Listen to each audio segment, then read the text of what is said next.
Lift the veil. See things for what they are, instead of seeing what they want you to see. Let me take y'all in for a story. I was once in LA, Newport actually, the richer side and older money side of Cali. And I was there with my homie.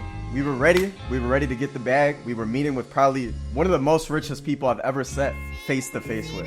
And this guy, he comes from money, but he himself had also made a bunch of money himself. Dude was worth 400 mil. You look up articles of the guy, he's everywhere on Forbes, and you're just like, damn, this dude must be the thing, man. Like, this guy is it, right? Later we come to find out, we go to the restaurant, this and that, you know, we're having the meeting. First we pull up to his house, the initial meeting, his lawyer's there, and the guy's like barely conscious, but conscious at the same time. It was just noticeable he had been under the influence of something. I don't know what my boy was on, but man, that must have been some good, because he was conscious, then like in La La Land, then conscious, and it was just like, I'm just sitting there like, okay, I'm keeping it professional, I'm keeping it cool, I'm on my P's and Q's business-wise, I'm asking the right questions, and I'm just sitting there like, yup, and like in my mind, I'm like, what the hell is going on? Then we get into the actual conversation of things. He shows me his crypto wallet. He has 70K all spread out throughout random coins. You got PP coin, poo poo coin,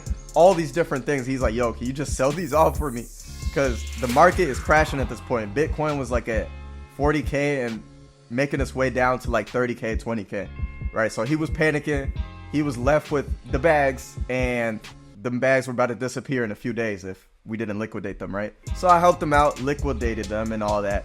And then we get into the actual business proposal. So yeah, basically we wanted to start a PR agency, getting them articles on Forbes, all these big publication articles. And at the time back then, you could charge for verifications. Now you can't do that anymore. You pay $10.99 a month and you got a subscription. So back then, those were crazy times. You could literally charge for that sort of stuff. You could charge upwards of 5, 10K, even 20K for that sort of thing. And people were paying it. That really wasn't the main part of the business. The main part of the business was the publications, right? People literally pay to be publicated in these big magazines, right? And this is still going on every day now. And so this guy wanted to invest in it because he understood the nature of the business, and he's a businessman himself, and well, he has a lot of liquid to him. Dude lived in the same neighborhood that Kobe, rest in peace, where Kobe used to live. It was a super gated community in Newport and one of the top echelon neighborhoods there. Bro, we walk in, it feels like the CIA is watching you at the gate. They're like, yo, what's your name? This and that. Can I get your license? Can I get your mother's name, your grandmother's name? Everybody. They want your whole family before you can walk in the door. It literally feel like that. And so then we get in, and I'm inside the neighborhood, and I'm just looking around. I'm like, damn, like, these houses look good. Like, wow. We get to the crib, and he's out there with his lawyer. We're just chopping it up about everything about the publications and the business. It was just crazy to me that someone with so much money, and on paper, he looks like, oh my God, like this is the next Bill Gates. You feel me? This is the next Elon, right? On paper, if you were just to Google the guy, he is the man. That is the main topic of this video. See behind the veil. You don't know the real stuff that's going on behind the curtain. You don't know. So the story I told you earlier really made me think about something that I read in the Bible the other day, which was, when you sit to dine with a ruler, know well what is before you. Put a knife to your throat if you are given gluttony. Do not crave his delicacies, for that food is deceptive. The average human being, when they read something like this, they're going to think about real food, because gluttony by definition means the craving of food. You have to extrapolate that and think further. This analogy plays out to a bunch of areas in life. The dude's Lambos, the dude's possessions, the dude's house, the dude's publications on social media that says he's this sort of guy. Delicacies are the materialisms that impose status to a person. Like I just said, the nice house, the cribs, the watches, the girls, all these sort of things. Do not crave the delicacies. Do not keep your eyes on those. Keep your eyes on the individual. Keep your eyes on, how did he even get these things in the first place? Was it by fraud? I'm not talking about the previous story. I'm talking about real life. That you don't know what this dude on IG is showing you, how he got it, right? He could literally walk into a rental store, pay the guy $300 just to film a video with his car, and then he tags the page in a different account or something like that.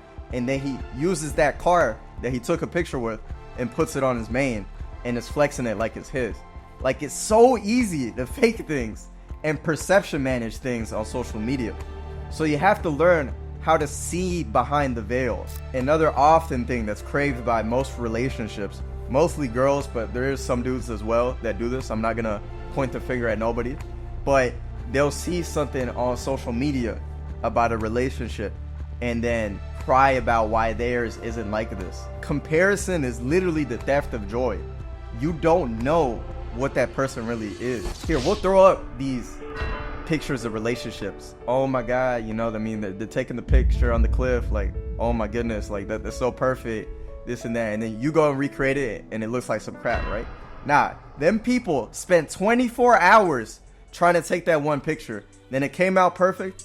And now you see it on a social media post. You think the entire relationship is like this. It's not. Learn to see behind the veil. There are so many sharks and people that know what they're doing making you fall for the traps. Like, we get so caught up in the delicacies that we forget the things outside of the delicacies. It's like we get hypnotized by those things. Don't let yourself get hypnotized. See things for what they are instead of what you want them to be. Because you could do that in a relationship. You could do that with a business partner. You could do that with so many things. So many examples of this. You're caught up in the matrix, in the trance that you can't see out of it. You have to learn how to see out of that. All right, let's pick up the story where it left off, because I left y'all on a cliffhanger. So yeah, thank God that business deal did not go through, because I don't know if Mans was about to start predicating that he was the next Jesus and stuff like that. Because there was the second meeting we had with this dude, bro, he was literally going off manic episodes that he was Christ and that he resurrected on Easter and all these things. And I'm not trying to judge. I'm just saying this story because there's literal people that will idolize somebody just off of their outer image, what they've put online, when you wouldn't even want to trade lives with this guy. Because what is wealth if you don't even have your own mind? What is it? It's nothing. With all due respect to the guy, I really do like him. I really do think he has a lot of potential because he's already displayed it, that he's been able to grow his parents' wealth and his own.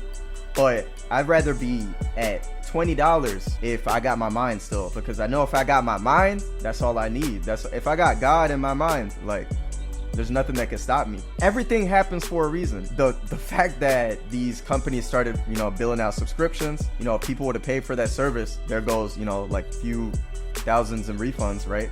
The PR side of the business would have still been there, but yeah, it just wouldn't have worked out. So thankfully that deal didn't go through, although it was a hell of an experience, because you realize that there's always more that meets the eye. There's always more than what the people want to show you. That's where you really need to be looking at. What am I being shown and what it really is? Now, I'm sure y'all are all familiar with The Matrix. I'm not going to go deep into it because it's so outplayed. So many corny people just saying The Matrix, oh, escape the Matrix, this and this and that. 20 years late at this point, right? So, but let's talk about what that movie was inspired from. It's inspired from Plato and Descartes. This is a philosophical story. Basically, there were some people chained up, right? And these people were chained up and there was a flame in front of them. And so whatever would pass by that flame would cast a shadow upon them. So I bet you there was people walking across that shadow. It could have been a dude with armor on, but these guys were so thirsty for something, they thought it was a baddie coming across. Trust me, I know how it feels. IG is the modern version of this. But yeah, there's a bunch of people passing by the shadow and they think these shadows are real. They think that they're entities. And they're so persuaded by this because it's the only thing they can see. It's the only thing that's right in front of them.